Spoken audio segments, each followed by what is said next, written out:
much. Next on my list is Mr. Rihards Kols from Latvian Seima. Thank you, Chair.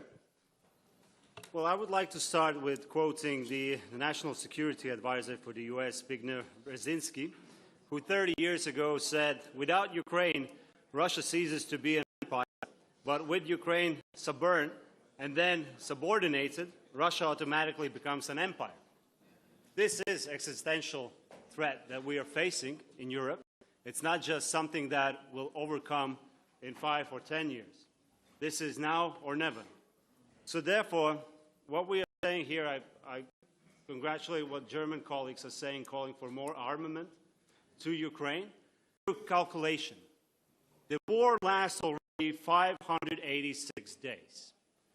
So right now, we're committing to produce 1 million shells.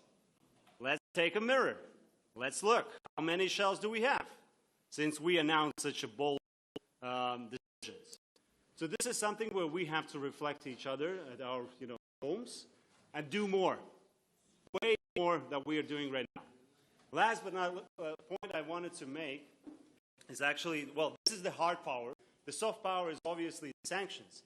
And it's been also 586 days for the EU to be incompetent, impotent, to introduce the legal framework so we can seize the Russian frozen assets.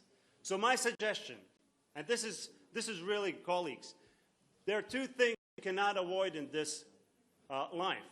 One is death, and the second is tax. Let's tax those funds, because that is the legal framework we can apply to frozen assets. It costs us to maintain them frozen. So let's put the price tag on that. Let's say 10% a month is a cost for us to actually take management of those frozen assets. And that is, no one can say that this is illegal. It is illegal. We have so many different taxes. And we can also put a tax on frozen assets. If you don't want to pay, we can take those taxes from that frozen asset. And we allocate for separate budget at EU level, and the calculations make that it can make up to 3 billion euros for Ukraine's support. And every cent counts. And this is something where we have to think out of the box, not just to say, oh, sorry, the legal framework is not there, we're incapable to do it. So let's put our heads together and let's be more bold in our decisions. Thank you.